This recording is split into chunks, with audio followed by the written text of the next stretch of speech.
Dawn breaks in a pale, dirty haze, and the plain seems to hold its breath. 2,000 Byzantine soldiers stand in a thin, trembling line, shields slick with dew, boots sinking into soft ground. Behind them runs the road to Nicomedia, one of the last lifelines in Asia Minor. And every man knows that if this line snaps, the countryside opens like a wound. Then the fog begins to move, not drifting, advancing. A low thunder builds under the mist as 5,000 riders surge forward.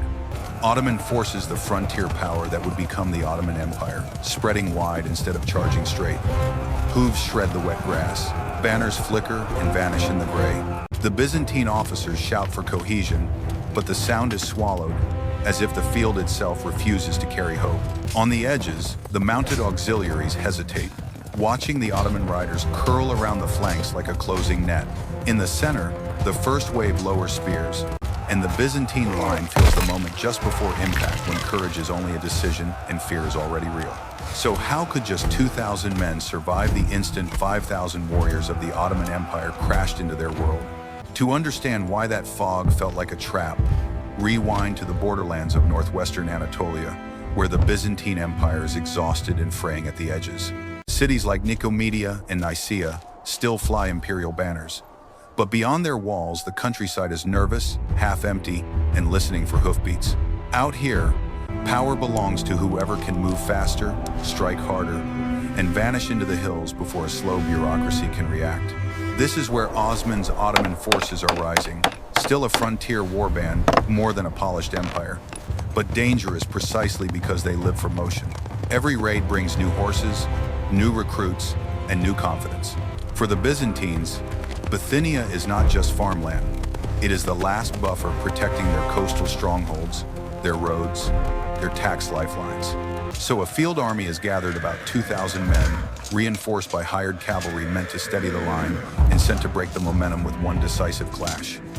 On paper, it is a warning shot. In reality, it is a test of whether the empire still has teeth. And Osman has chosen this ground for a reason. The Byzantines march out with a simple hope: force a stand-up fight, punish the raiders, and remind every village that the imperial eagle still casts a shadow. But Bapheus is not a siege, not a fortress grind where walls and stone can slow the world down. It is open country, rolling ground, patches of brush, and sightlines that dissolve when mist clings low. That kind of landscape is a gift to light cavalry, and Osman's riders know it the way fishermen know tides. They do not need to break a gate, they need to break confidence. Every time the Byzantines step beyond their walls, they gamble on discipline, holding when the battlefield refuses to stay still. The 5,000 Ottoman horsemen are not arranged like a heavy hammer. They are a swarm with a mind scouts ahead, wings wide, center ready to surge, retreat, and surge again. The Byzantine commander understands numbers, but numbers are not the only threat. The larger danger is speed, how quickly panic can travel when a line is attacked from 3 directions at once. The hired cavalry, meant to be the Byzantines' answer to mobility, is also their weakest hinge, and Osman knows exactly where hinges snap. For Byzantium, this moment carries a deeper humiliation than any single raid. Not long ago, imperial armies could dictate terms across Anatolia. Now they are reacting, patching leaks, rushing troops to whatever village screams loudest, praying the next season's taxes will still exist. Bapheus becomes a symbol before the first spear drops. If the Byzantines win, the frontier pauses, and the Ottoman forces learn that the empire can still strike back.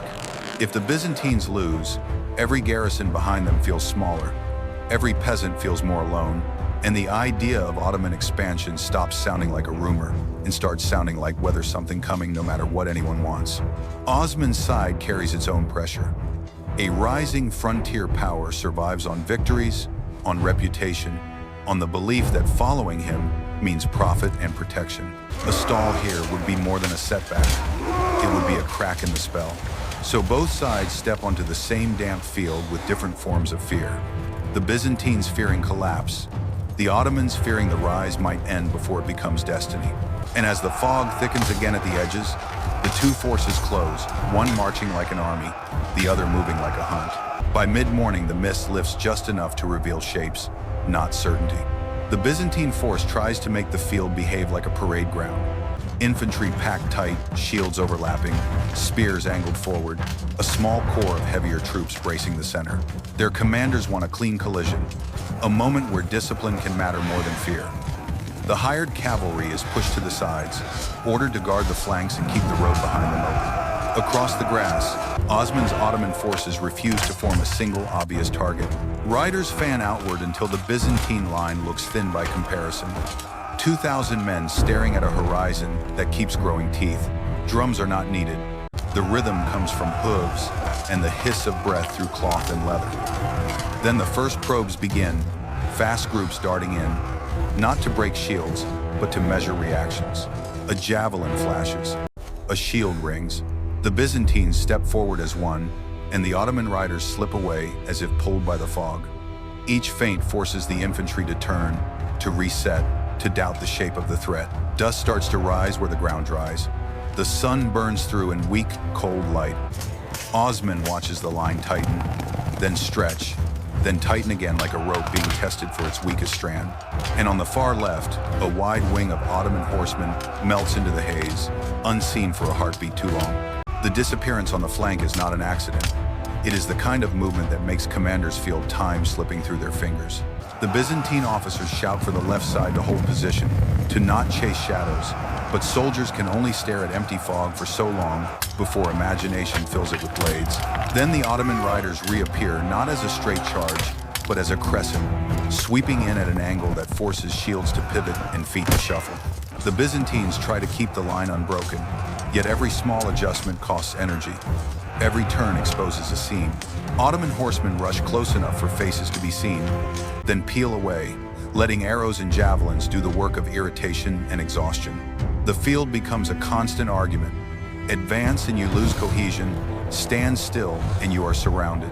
Outnumbered nearly 2-to-1, the Byzantine formation starts to feel less like a wall and more like a crowded raft in moving water. At the rear, the road to Nicomedia is still open, but it already feels farther away, as if the air itself has thickened between the army and safety. The hired cavalry on the wings is asked to counter the swirl, to push back the Ottoman arcs. They hesitate because committing means being pulled into the same spinning trap. And hesitation, on a battlefield, is a sound the enemy can hear. Osman's riders change rhythm, and the battlefield changes with them. The feints sharpen into bites short, violent bursts that slam into the edges and recoil before the Byzantines can lock them down. Infantrymen lunge, shields collide, spear points stab at empty air as horses twist away at the last instant. It is not one big impact. It is hundreds of tiny shocks that rattle the nerve. The Byzantine commander tries to force stability by driving the center forward, hoping the pressure will pin the Ottoman forces in place. For a moment, it almost works. The Byzantine line advances in a rough surge, boots pounding, shields pushing, the sound like a door being forced open. But the Ottoman riders do not brace for a shove. They split, giving ground in the center while their wings tighten around the sides. The Byzantines gain space and lose shape. Suddenly the front is longer, the ends are thinner, and every man on the edge can feel how alone he is. The hired cavalry is ordered again to strike outward and relieve the pressure. Again, they delay, looking for a perfect moment that never arrives. Osman does not need them to flee. He only needs them to stay uncertain. And then, from the right flank, a larger Ottoman wave gathers more riders than a feint, too heavy to be ignored, rolling forward with a purpose that feels final. The right flank wave hits like a tide meeting a sandbar. Ottoman horsemen surge in close, not to crash headlong into shields, but to force the Byzantine edge to fold. The Byzantines try to pivot as a unit, but the ground is uneven and the motion is too fast. A few men stumble, a few gaps open, and those small spaces become doors. Riders dart into the seams, slashing at straps, striking at arms, knocking shields aside quick violence, then gone. The Byzantine line shouts itself hoarse, trying to close ranks, but every closure pulls men away from somewhere else. The center begins to feel pressure from both directions, as if the army is being squeezed into a narrower and narrower corridor. Over the noise, Ottoman horns carry a simple message: keep moving, keep circling, never let the enemy breathe. The Byzantines are still fighting, still standing, but the kind of fighting has changed. It is no longer about winning ground. It is about keeping the formation from tearing. The hired cavalry finally starts to move, a reluctant shuffle becoming a partial charge, but it is late and uncoordinated, more a gesture than a blow. Ottoman riders meet it with space and speed, drawing it outward, away from the infantry, away from the heart of the defense. The battlefield stretches wider, then snaps back. And in that snap, the Byzantines realize something terrifying. The road behind them is still open, but retreat would mean turning their backs to a ring that is almost closed. A trapped army does not collapse all at once. It collapses in pockets, one frightened group moving before the order comes, one officer screaming a command that no one hears, one flank bending when it was supposed to stand. At Bapheus, the Byzantines feel those pockets forming like cracks under ice. Ottoman forces keep pressure on the edges, while the center hovers just out of reach, a constant threat that never commits, because it doesn't have to. The Byzantines try to pull back in a controlled step, the kind of retreat drilled into soldiers who still believe the empire can organize chaos. But controlled retreat requires room, it requires time, it requires flanks that won't crumble. And the flanks are where the Ottoman riders live. Every backward step turns shields at awkward angles. Every turn exposes a shoulder. Every shouted correction adds another layer of confusion. Dust rises now, mixing with fog into a gritty veil. Hooves thunder in short bursts, always arriving from a direction the eye did not expect. The hired cavalry, supposed to be the shield against encirclement, has drifted too far from the infantry, drawn into its own spinning skirmish. The Byzantines in the center glance sideways and see empty space where friendly horsemen should be. That sight hits harder than any weapon, because it tells them the truth. They are 2,000 men trying to act like an army, while 5,000 Ottoman horsemen act like a storm. And storms do not negotiate, they only close. Now the Ottoman pressure becomes a decision. Osman's riders tighten the ring, not as a perfect circle, but as a shifting wall of motion that blocks every clean exit. The Byzantines attempt one last push toward a safer line of ground, a place where their infantry can anchor and their backs won't feel exposed. Commanders shove men into position, standards bobbing as if trying to pull courage upward by force. For a brief moment, shields lock, spears level. The Byzantine formation regains a hard edge, and Ottoman horsemen recoil again, just far enough to tempt pursuit. But pursuit is the trap. A few groups surge forward, breaking the line's smooth face, and the Ottoman riders pounce on the unevenness, immediately cutting off those forward men, isolating them, turning the battlefield into separate fights instead of one unified front. The sound changes when cohesion breaks. It becomes sharper, more desperate, less like an army and more like individuals pleading with fate. Osman does not need to crush every man. He needs to shatter the idea that the Byzantines can hold together outside their walls. The road to Nicomedia is still there, but it now looks like a narrow throat that must be reached through chaos.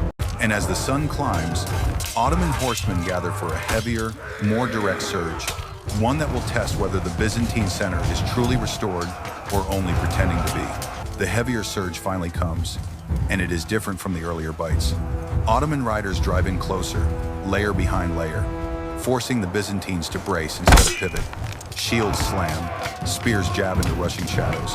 For a few violent seconds, the Byzantine center holds, and that brief stability becomes the most dangerous temptation of all. Officers shout to exploit it, to punch through toward the road, to turn survival into escape.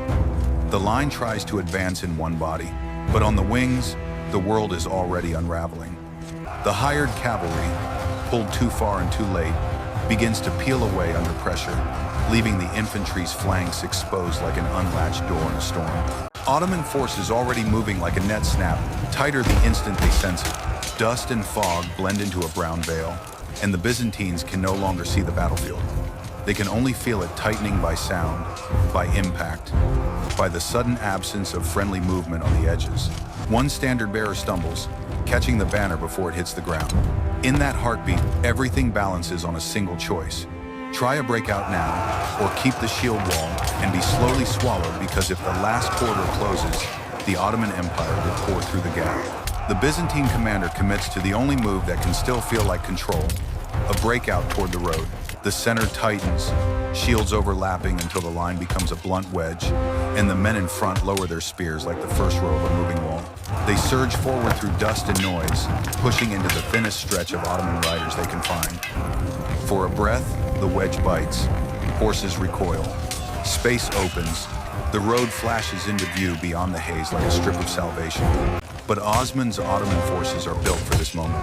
The riders don't resist the wedge head-on. They slide with it, folding around its shoulders, snapping at the edges where the formation strains to stay aligned. Arrows and javelins sting the flanks. A few Byzantines chase too far, and the wedge starts to fray one gap, then another, then a widening tear as isolated men are pulled into separate fights. Behind them, the remaining infantry tries to follow, but the corridor narrows as the Ottoman ring tightens with ruthless speed. Now the Byzantines are halfway between escape and encirclement, and the next heartbeat will decide which side of the field becomes their world. The breakout becomes a race against collapse. The front of the Byzantine wedge reaches firmer ground, but the rear is still stuck in the churned mud and confusion of the main fight. That split is fatal. Ottoman horsemen slice between the front and the back like a blade through cloth, cutting the army into pieces that can no longer hear each other's commands. The Byzantines at the front keep pushing because stopping would mean being overtaken. The Byzantines at the rear try to reform a wall because moving would mean being ridden down from the sides. Two instincts, two battles, one disaster. Osman's riders press the rear hard, forcing a tightening knot of infantry that can't move fast enough and can't turn sharply enough to meet threats that come from everywhere. The hired cavalry is gone from the places it was needed most, scattered, chased off, or simply unwilling to die for a cause that suddenly looks doomed. The road to Nicomedia is still visible, but it is no longer a single path. It is a thin chance that only some can reach. The field fills with abandoned shields, dropped spears, and men running in short bursts, looking over their shoulders at a storm that never tires. One last Byzantine officer tries to rally a stand, lifting his arm toward the road like a promise. But the Ottoman ring is already closing again, and if it seals, there will be no second chance. The end comes in a series of breaths, not a single blow. Ottoman horsemen, now moving as one, will drive into the broken spaces, tightening the last open corridor until it becomes a crush of bodies and dust. The Byzantine groups that reach the road keep running, their formation gone, survival reduced to speed and luck. The Byzantine rear tries one final stand, shields raised, spears braced, but the line has no wings anymore, only exposed sides. Osman's riders swing around those sides and strike from angles. Infantry cannot answer fast enough. It is not slaughter, it is collapse. Men drop their shields to sprint. Officers lose their voices. The moment discipline dies, the battle is decided. The Ottoman forces the frontier power, becoming the Ottoman Empire, win by turning open ground into a cage. Relentless mobility, constant flanking, and the patience to wait until fear does the breaking. The Byzantines pay in shattered cohesion and a retreat that becomes a rout. The Ottomans pay 2 lost horses, scattered riders, the cost of pressing close against desperate men, but they can afford the price because they own the field. When the noise finally thins, the plain looks stunned. Dust hangs in the air like smoke. Abandoned gear lies in uneven trails toward Nicomedia. In the Ottoman camp, there is no celebration roar, only the quiet, heavy certainty that something irreversible has just begun. In the days after Bapheus, the victory spreads faster than any messenger.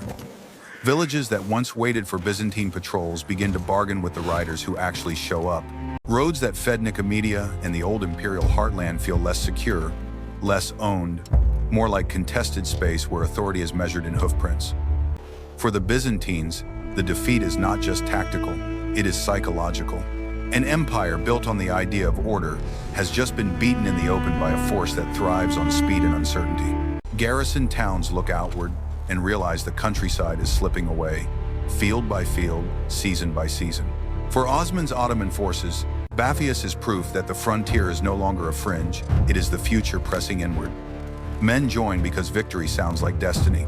Allies hesitate because resistance suddenly looks expensive. The power that will become the Ottoman Empire gains something more valuable than captured ground: momentum, reputation, and a widening circle of fear around Byzantine strongholds. And all of it returns to the brutal simplicity of the numbers. 2,000 Byzantines tried to hold a world together in one thin line. 5,000 warriors rode in like weather and taught that line to break. At Bapheus, the plain did not just witness a battle, it witnessed a turning of the age.